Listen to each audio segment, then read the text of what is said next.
Good afternoon and welcome back to the Planet Smart Cities and Space Stage here at CogX 2020.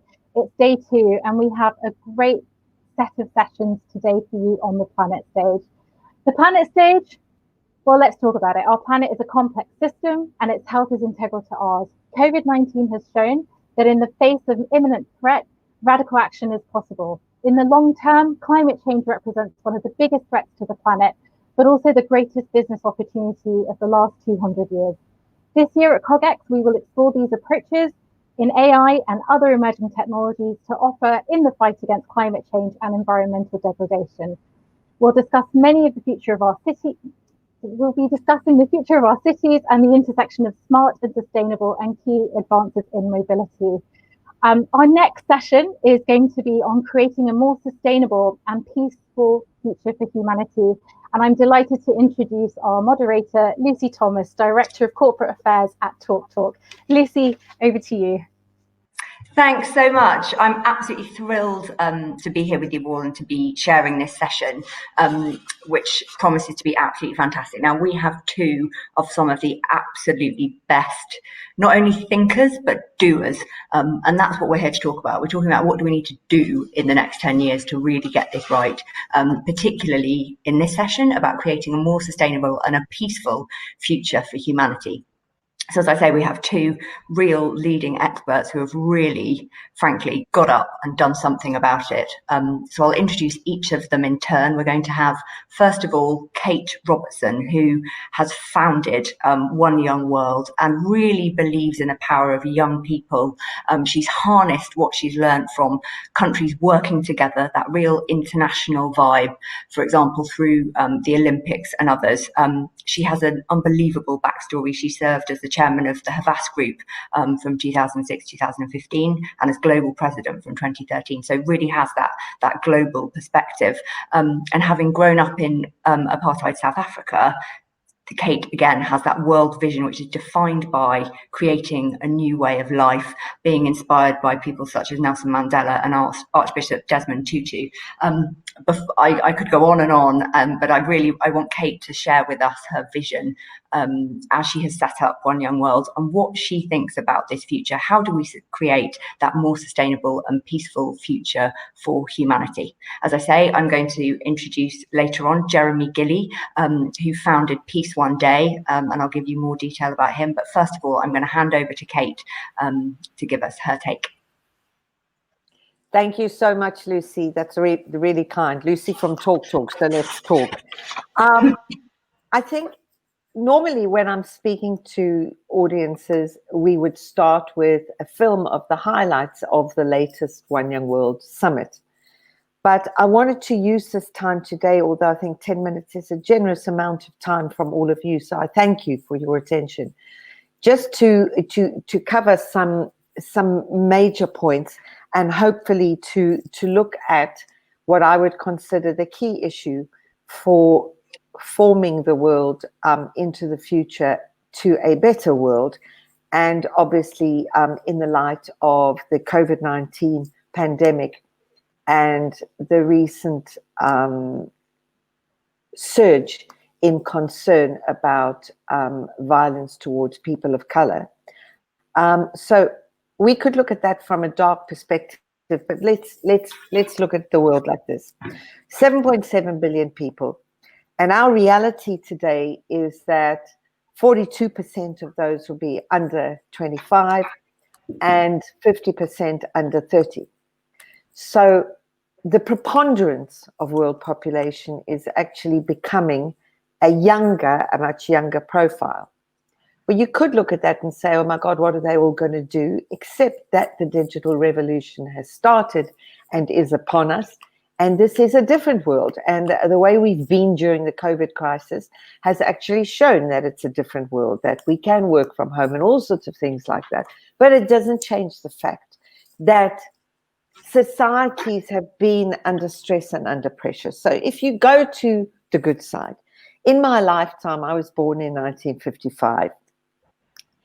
Things have changed a lot, and actually things have changed somewhat for the better.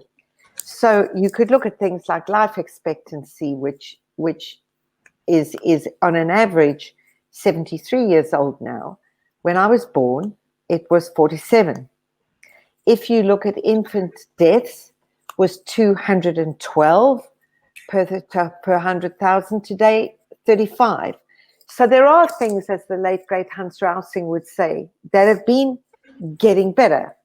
But one of the big changes has been the difference in the percentage of people in the rural area and in the urban area. So when I was born, 68% of the world's population were in the rural area, the balance in the urban areas. Today, 56% of people are in the cities. So looking at that, there is one big question that hangs over this. Doesn't matter where you are in the world. There's a big question that hangs over this, and it's this. How are we going to live? How do we live in our world? How do we live together? And then if you extrapolate that out, how do the nations live together? So some people have been saying during the COVID crisis, well, you know, the nation, it's the rebirth of the nation because it's proof that globalization has failed and look what's happened to us, and the world is going to be different. It's going to be different, but globalization has not and will not go away. Why? The truth about globalization is that a lot of the lift off that has happened to many populations and a lot of the improvement I've just talked about is not unrelated to the forces of globalization. Just go and talk to the Chinese or Indian governments about global trade and their huge populations, and you'll see what I mean. Globalization is right there. So where do we sit with the problem? We sit with this problem.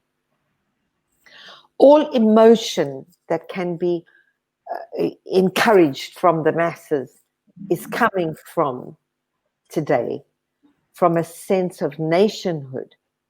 So, you know, people will talk, and I think sometimes rightly, negatively about nationalism and about, and we know there's a lot of that abroad in the world today. But nationalism is a force that raises great passion and great emotion and a sense of identity and a sense of cause. Whereas globally, you don't have that. You very seldom, you'll have people like potentially Jeremy you're going to hear from, who would be globalists, who would be passionate about the whole world. But this is a difficult emotion to rise up. So you have to look at the challenges that the world faces. So the financial crisis in 2008, the coming impact of climate change, we can talk about that for hours, but it's coming. And here we sit with the global pandemic. All of these things affect all nations, regardless, affect all nations, some more than others, but everybody's in it. So who's fixing for that? The truth is at the moment, well, not really. Thank God we had the Paris Agreement. Amazing Cristiano Figueres drove the Paris Agreement, but we're still looking at, despite inactivity during the pandemic, higher carbon emissions this year than the world has ever had.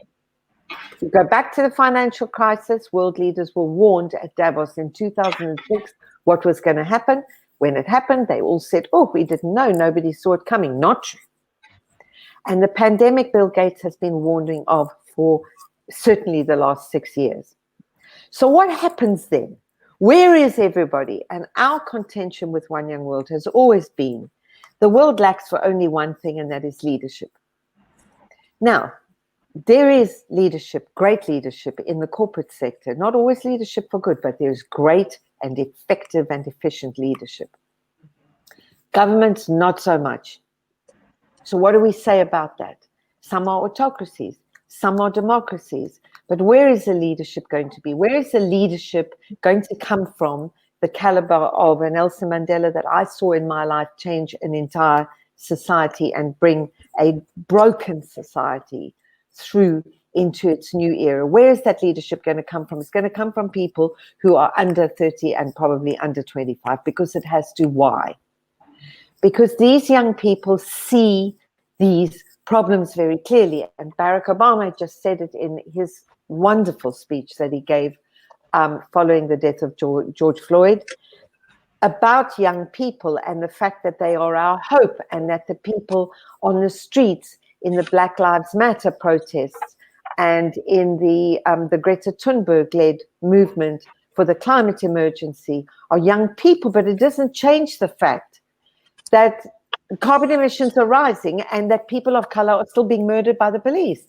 So where do you go to with that? You go to where One Young World, I hope, comes in, which is the search for young leaders and a way of finding them, identifying them, and helping them on their journey, not telling them what to think or how to lead. They don't need anybody to tell them that, but raising them up as fast as we can, because the world has to have a better caliber of leadership. And that is our work with One Young World. One Young World today is a movement which encompasses 12,000 young leaders in every single country in the world, whose work over 2019 impacted 5 million people. They're leading in every possible angle of the world, every dimension of society around the world at the moment. And I would love to go into the detail of all of their work, because it's their work, it's not my work. These young leaders are leading for the world, for themselves and their countries. But they are absolutely awesome, and they are needed. My co-founder at One Young World, who was my boss at Havas, David Jones, always says that when we started, we were looking for leaders like Nelson Mandela. We were certainly in our dreams not looking for some of the government leaders we see in the world today. There is a real crisis with leadership, and there is absolutely no reason for it. So at One Young World, the work goes on throughout the year. As I say, delivering these impacts, so far 26 million over the years of our history, but 5 million last year, and could be very much more. The dream there is to see these young leaders racing up the ranks and coming through into leadership positions. And what we see, those delegates who get involved with the One Young World Summit and then become One Young World ambassadors, who come from the corporate sector, are truly being chosen as some of the best in those worlds. In the world of business, I know it's not the most fashionable thing, but I'm a great believer in business. Those people are being promoted rapidly through the ranks of their companies. Outside of that, young entrepreneurs everywhere, obviously, but not enough young people going into public office, whether it's in the autocracies or whether it's in the democratic systems. And they are needed, because we have to have better leadership, and we have to have leadership that is actually ready for a world that has this massive power of connectivity that comes from the digital revolution. So here's the thing. The digital world, as opposed to what the youngsters call in real life, the digital world is an ungoverned space today. It's no good us saying, yeah, it's governed. It's not. It simply is not. Who is going to come up with the global agreements that ensure that this huge progress that has come in the digital era from these amazing technology companies, who's going to ensure? Who is going to make the rules there? Because society cannot have any aspect ungoverned and vulnerable to forces that are not good. Because forces that are not good, bad people, criminal people are also clever people. So any ungoverned space sucks in leadership which is not for the good of mankind. So these are the challenges that this planet faces. The challenge for the planet is nothing. The planet is going to survive. It doesn't matter what we do. The planet will be here. We will not. At the rate we're going, we will not. What is it going to take? It's going to take leadership. Look at the G20, okay? 82 to 87% of carbon emissions are the responsibility of those 20 countries. Is it impossible that the leaders of those 20 countries sign a global agreement and say, well, my base may not like it, but we, wisest elite of the world, these G20 leaders, we all agreed together that these are the things that need to be done? Apparently, it's impossible. It's only impossible because of self-interest. It's not impossible for any other reason. This is poor leadership. It's bad. So that is our work at One Young World, is looking for young leaders who are going to make the world a better place. Big dream. But when the leaders of the G20 nations are One Young World ambassadors, the job will start to be done. We have to have better leadership. It's as simple as that. How complex is it? Not as complex as we're being told. It is possible to solve for these things. I mentioned the Paris Agreement and Christiana Figueres' leadership of that. We would never have said in 2009 that it was possible to get any kind of agreement. Yes, the United States has temporarily dipped out of it. That is temporary and temporary only. The Paris Agreement will come to be fulfilled. But in the meantime, a couple of 100 million people will die because it hasn't been fulfilled. So that's our work at One Young World, is an overriding concern for finding young leaders of real genius and supporting them as they try to take the world to a better place. That's the work. And now in the week of the Black Lives Matter protests, what we would say is this, is these young leaders are saying to us at One Young World, don't virtue signal. Don't pretend that you're a nice person because you said, oh, I'm stand united. What are you going to do about it? We expect that you stand united. What did you do about it? So at One Young World, we are doing quite a lot at the moment, I think. Is it enough? No, it's not going to be enough.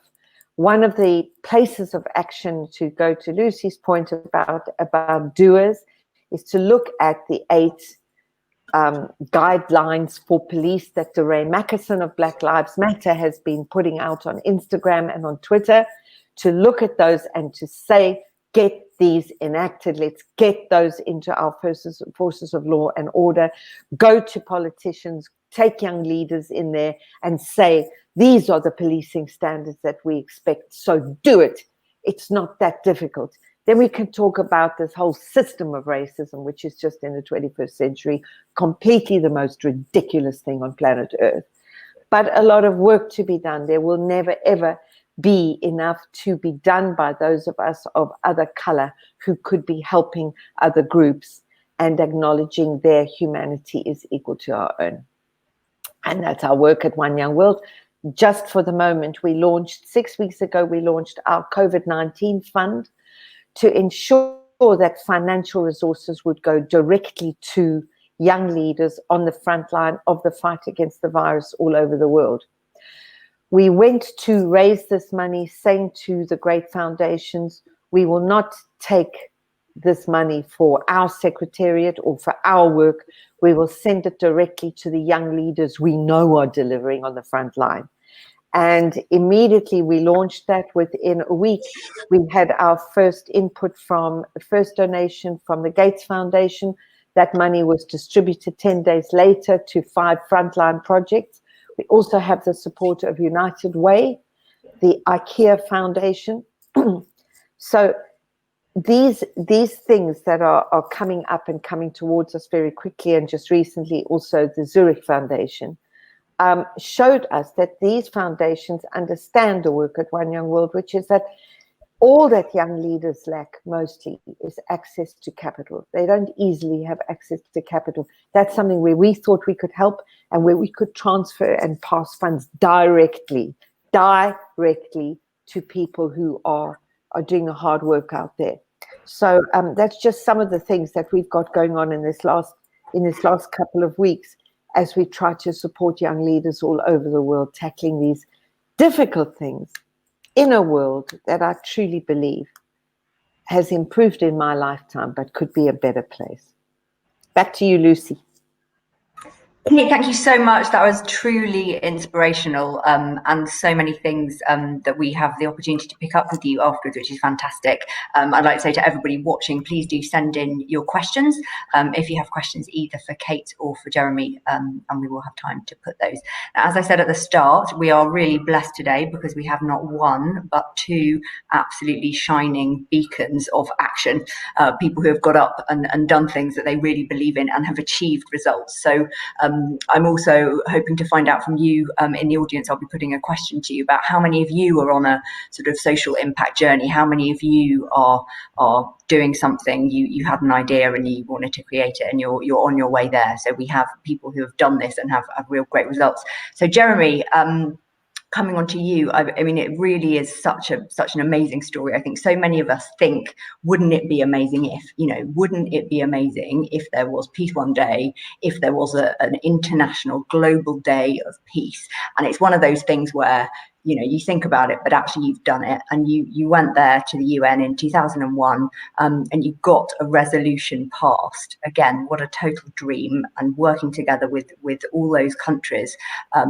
to do that, and how many billions of people who have now seen this.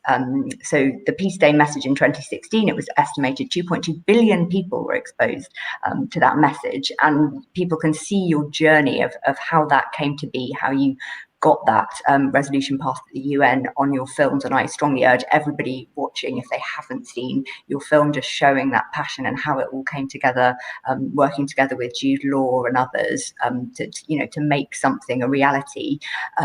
And each year that has increased in number. And in 2018, for those of you who aren't familiar, Jeremy launched Impact Profile, which is an application providing a place for people to measure and showcase their social contribution, because I think sometimes we want to know what is tangible. So perhaps he can go on to talk more about that. And really, Jeremy, over to you. Love to hear your sense on what we can all do now, 10 years to go. How can we make the planet more sustainable and peaceful? Okay, well, thank you. Thank you very much, Lucy. So I wanted to say a huge thank you to CogX for inviting me to speak. It's absolutely amazing what CogX has done over the last few years and how it's grown. And so, a huge thank you to CogX. Also to Lucy, to TalkTalk, thank you for the introduction. And obviously a massive privilege to be on the same platform as Kate Robertson from One Young World. And I've had the privilege of speaking on the One Young World platform. And I can tell you, it's absolutely incredible what Kate was just talking about. I mean, to inspire and empower a new generation of peacemakers is obviously going to be key to humanity's survival. So obviously I wish One Young World to continue the most unbelievable work that it does. So thank you to everybody for allowing me to be here, firstly, and also to the people who are watching as well. Thanks for letting me have a moment to speak. So I'm just going to tell you a brief story. I only really have one job to do. I've been doing that job for 20 years. I've just traveled 133 countries. And that started with me being concerned, confused, and frightened about what was going on in the world. I didn't understand the killing of innocent people. I didn't understand the bullying that was going on at school. The violence that we see around us, and indeed when you look at the news, the wider world, and you think to yourself, well, what can I do? What can an individual do? Well, of course, an individual can do a lot. And when we collectively come together as one, then of course great things can happen. And we are seeing that recently. When we collectively stand together, then there's hope, there's inspiration, there's empowerment that comes from that moment, where we know that we're not facing the great challenges alone in our own darkness, that actually it's all about unity and collaboration and partnership. Those are the things that are going to change our world, which is why I particularly like the Sustainable Development Goals, Goal 17, which is all about partnership and collaboration. Those are the things that are going to, be able to face the great challenges that humanity faces. Well, for me, having those thoughts about being concerned, 20 years ago, I wanted to make a film about peace. And then I realized there was no day of peace. There was no day of ceasefire. There was no day of non-violence. There was no fixed calendar date for the world to come together as one, to stand as a family. And out of that comes a sense of sort of shifting consciousness that we know that by being together, we can face the challenges, as we've been doing in our own families with COVID, obviously at this period of time. By being a family and by sticking together, of course, we can get a sense of we can overcome this. And that's what I'm talking about. And that's what I wanted to see happen. Could there be a day with a fixed calendar date where the entire world came together as one and said, okay, we're in this together, and by working together, we can create a peaceful and sustainable world. So I went on a journey to see if we could establish that day. I'm grateful to have met the Dalai Lama and Nelson Mandela and Shimon Peres and Amri Musa, Mary Robertson, Kofi Annan, but also to go into areas of conflict where people were really, were really facing hard times. Obviously, they were hungry, they were displaced. They had no infrastructure around them. And so, that was my inspiration. And what I learned is that if we had a day of peace with a fixed calendar date, there were all sorts of practical opportunities. I mean, we've talked about one already, which is that sense of us united and standing together as one, and out of that coming hope and that sense that we can do this together. We can take the great challenges that we face together. But there are also some other very practical opportunities that come from a day, whether it's in our schools where teachers can, through art or through poetry or through sport, can take young people on a journey where their vision for a more peaceful and sustainable world is realized and comes together and is displayed on the 21st. In the context of education, in that environment, we see a decrease in violence, whether it's cyber violence, whether it's bullying. We can see that the young people, because they're on a journey to the manifestation of what peace looks like, then they behave differently. And that behave word is a really interesting one. It's actually what happens on great days. On Valentine's Day, you go out for a date. On Mother's Day, you give your mum flowers. And on Peace Day, we say sorry. We reconcile our differences. We stand together. And that behavioral change decreases violence. And that's what I started to become really interested in. So we created a day of peace. We then went into Afghanistan, and with the support of the United Nations, with UNAMA, with NATO, with ISAF, the Taliban agreed to observe. Everybody became involved, and a ceasefire was established in Afghanistan. As a consequence of that ceasefire in Afghanistan on the 21st of September, that allowed WHO and UNICEF and other UN agencies to go into those areas and give 1.4 million children a polio vaccination.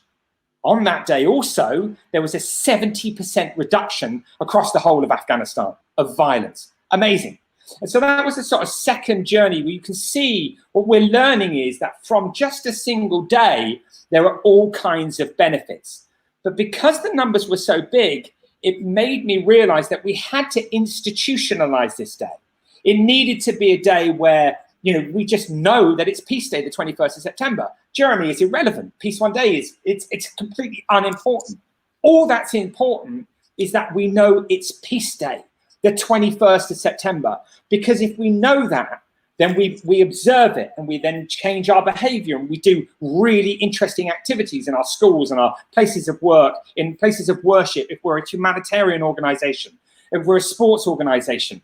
And that activity is what reduces violence. So that's what I'm interested in. Institutionalization to me means we have to expose people to the day. When you expose people, then people remember it, they become aware. And out of that comes a lower number, which is the behavioral change, the decrease of violence. And I did that work, with McKinsey's and with others. So we measure the data ever so carefully. I think the other thing that I just want to say is to talk just briefly about the Sustainable Development Goals. There are 10 years left of the Sustainable Development Goals, 17 incredible goals that are a wonderful kind of beacon and a kind of a lovely piece of direction for us, that we can say, well, I actually really love that goal, which is about life underwater. And I really love that goal that's about education. And I really love that goal that's about peace and justice. I urge everybody listening, please find out about the Sustainable Development Goals, and many of you will.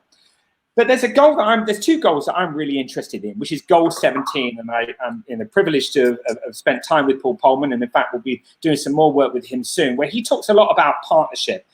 Partnership is absolutely key to humanity's survival. We've got to come together. We've got to act as one. We've got to be around the table. And that's another reason why I care so much about peace, about the 21st of September being this moment that we work towards, where we sit as one and we talk about the challenges and we find solutions and we find ways of working together to really take on the big issues that are confronting us. So goal 17 is very interesting because it's all about partnership, and I'm delighted that One Young World are a part of the Partnership for Peace network. I mean, you know, I could go on about One Young World. It's incredible what they do. But that idea of partner, we all do work together, we all talk together, and we're all trying to raise awareness of the global goals. The other goal, and I've got 2 minutes left, the other goal that's particularly interesting is goal 16, peace and justice and the rule of law, peace and justice.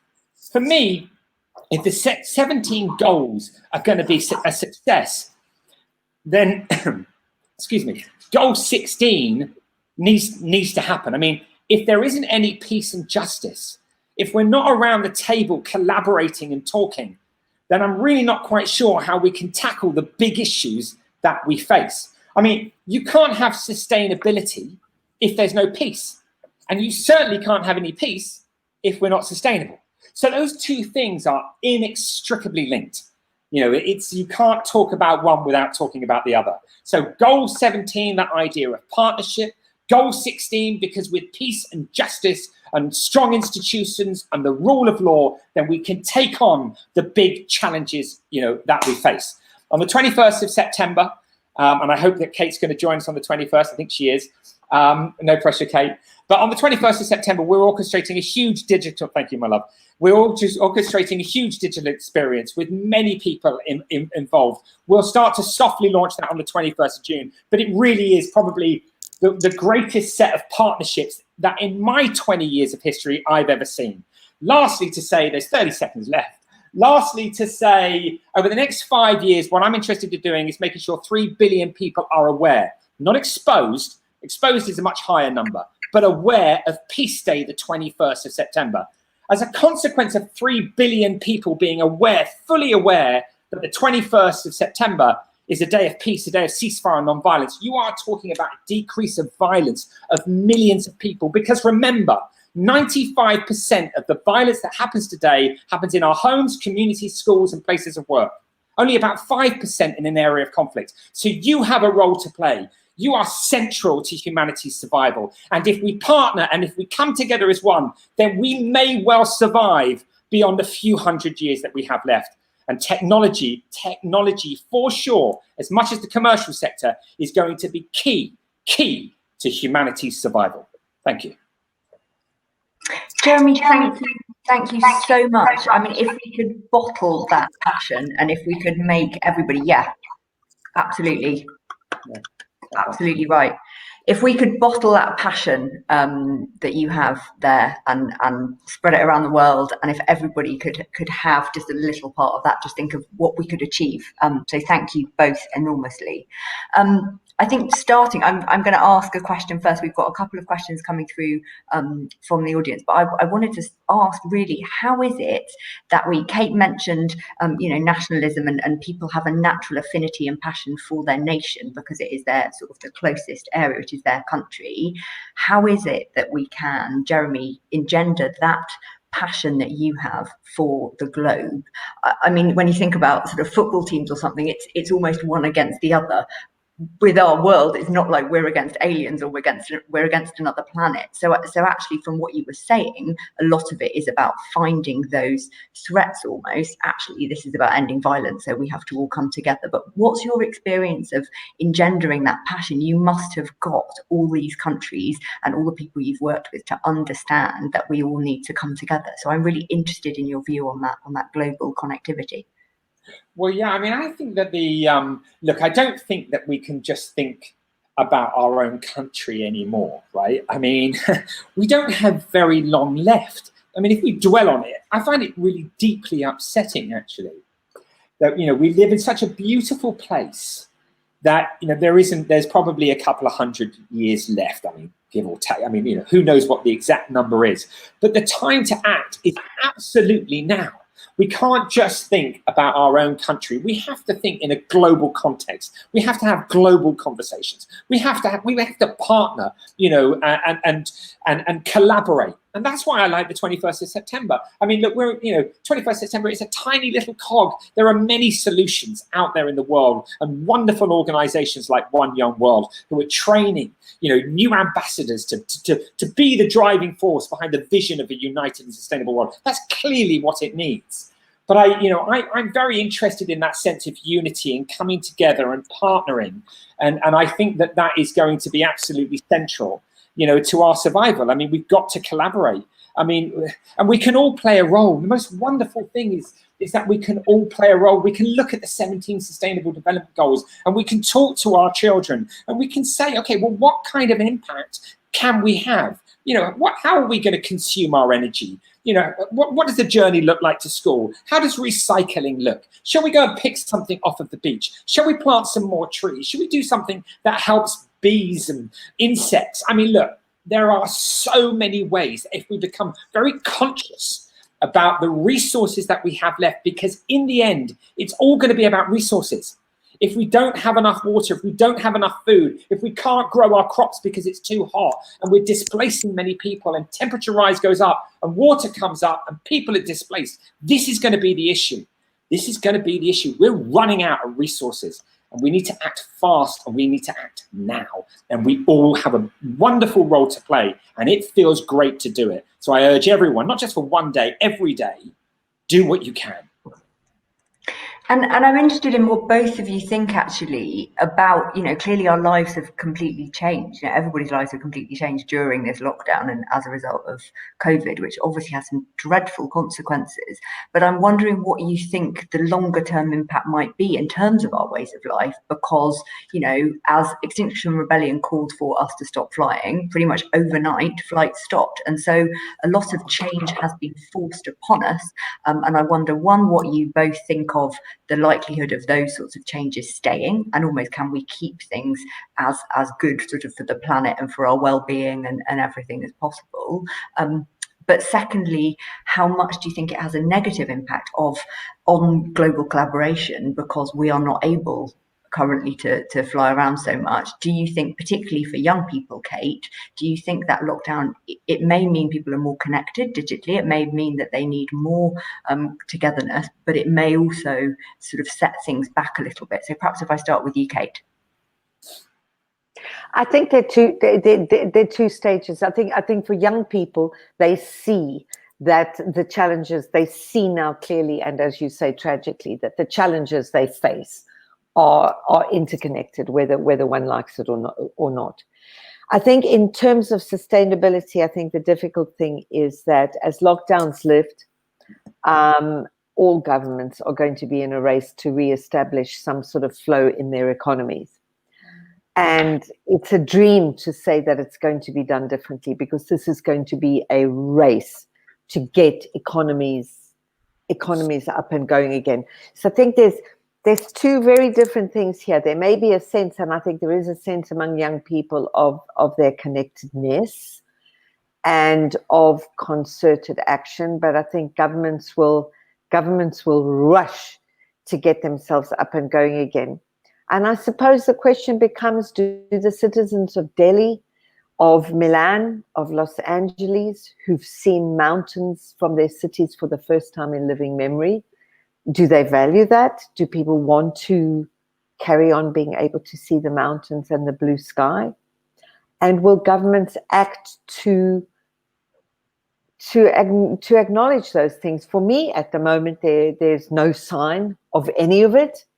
So I think demand from young people for improvements is going to increase. But as I said earlier, demand is demand. It is not doing. Naked awareness is naked awareness. Activism is important, but activism for these things is as important as the laws and the global cooperation that you achieve, have enshrined, legislated, and acted upon, because otherwise it's just slacktivism. It's not anything else. Mm-hmm. Jeremy, how about you? What impact do you think these changed circumstances are going to have? I don't know. I mean, look, just keep going back to what Kate was saying. I mean, she's training and supporting, obviously the whole of One Young World, a new generation of peacemakers, those who are really going to be able to create the peaceful and sustainable world. And obviously we look forward to those people being in positions of power as quickly as possible. And that's a journey, and that's incredible that that's happening. I mean, I think it is, I'm frightened. I'm really genuinely concerned. I'm sad about what the long-term outcome looks like. Are human beings able to think collectively and to protect the beautiful environment that we live, other than wanting to protect their own interests? I don't know. I mean, we make such beautiful music, we paint such incredible drawings with incredible buildings. I mean, the things that we're able to do are just astonishing. And yet, over time, we find ourselves in this situation where poverty and racism and the pollution of such beautiful things is happening all around us. I just can't get my head around that. I'm like, I really wish it would be really different. And what is that wake up moment? Is COVID a part of that? Is it what we've seen in the streets of America? Are these things going to wake us up? I don't know. I don't know, but I pray and wish every day that it will, and that it can be different. I mean, it's all in the hands of us as people. But I do think we're at an interesting juncture. I think that what has happened with COVID and what's happened in the streets recently, I think we are at an important moment, and I really hope that we can lift the level of consciousness around the fundamental issues that we face. And that's why One Young World and many other organizations that are out there, like ISIC and others, who are really trying to inspire this new generation and give them the tools to equip them to face what are massive issues. This is actually what it's all about. If I could have one wish left, if you said to me, all right, today, Jeremy, you can do one last thing that you think might help humanity, it would be to give a free resource to every young person on the planet to equip them with the tools to face the massive challenges that we face in relation to becoming peaceful and sustainable.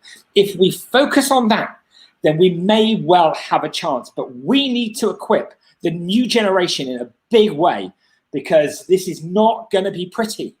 And it's tough stuff, this. We've got to believe, we've got to watch this, and we've got to listen to One Young World and the UN, and we've got to go, right, yeah, man, I'm going to play a role. There is no time left not to. Just listen to Paul Polman's speech. Just Google that man and listen to what he is talking about collaboration and partnership, and the 10 years left that we have. This is a crucial decade that we now face. And Jeremy, actually, you spot on in terms of the next generation. It's absolutely in their hands, and it is harnessing the very best of the next generation. And Kate, we've had a question in from the audience, thanking you for your introduction to One Young World, but also asking, how is it that you go about finding the next generation of young leaders? And I should just say we've got a couple of minutes left, and then we'll be joining again in 15 minutes. So quickly on that point, 2 streams. So major one, 55 to 65% of a delegation attending the One Young World Summit each year will be selected by the corporates from their own employees. So that's a stream of young people who come from the corporate world. Some people would say to us, you're too corporate. Fine. But it's global corporations that can enact the changes that we need. Let's not forget their power and their efficiency. So that's them. And then others are chosen by means of what we call the scholarships. So if you go to our website and our social media, you will see very often there are scholarships running. We have a lot of nominating partners for those scholarships, from NGOs, from universities all over the world, global NGOs, local NGOs, who say to us, here is this young leader, I would like them to get a scholarship. At London Summit last year, which was our 10th one, 22% of the delegates who attended were coming on scholarships. So there are a lot of bodies choosing who these best of. They are not chosen by us in the Secretariat. Ideally, in the next 4 years, we get to a point where 50% of the attendees at One Young World's Global Summit are from outside of the corporate realm, but obviously we rely on the corporates, as I say, to create global change. Thank you so much. Thank you. Now we're going to be going to a break shortly, and then we'll be back a little later. So thank you both very much. Yay. Thank you all so much. I have goosebumps. Your impassioned words are something. I mean, I proudly wear my Global Goals badge on. Yeah, Jeremy. And I really hope that people do go away and discover it for themselves, particularly because so much of the content on the Planet Smart Cities and Space Stage is really about climate change and the planet, and really bringing everyone together to really work through these goals and apply them to your business. And you're totally right, Kate. It's about how do we get that on a corporate level through and filter down. I thank you all so much. Lucy, you've been a wonderful chair. We really look forward to hearing more questions from our audience on our platform. Please do join the conversation and continue the Q&A and dive deeper with our fabulous panel there over on the CogX virtual platform. That will be kicking off, as we've mentioned, that Lucy mentioned, from 11. So the group are going to be moving across to that. We encourage you to go grab a cup of tea, stretch your legs, get some fresh air, wake up your mind, and get ready to dive into some big questions. My name is Anushka. It's been a pleasure to host the Planet Smart Cities and Space Stage today. Coming up today, we have yet to hear from a NASA astronaut. We'll also later be hearing about the rainforests and how to protect them. Our next session on the Planet Stage is going to be at 2 p.m. and we're going to be talking about the equal city, placemaking, diversity and change. So please come back and join us at 2 p.m. where we kick off proceedings again. And if you are able to join us for the Q&A session for Meet the Speaker with our panel just now, please do come through. We'll be kicking that off at 1 p.m. Thank you all so much. We'll see you again very soon. Want access to more CogX videos? Subscribe now for free at cogx.co.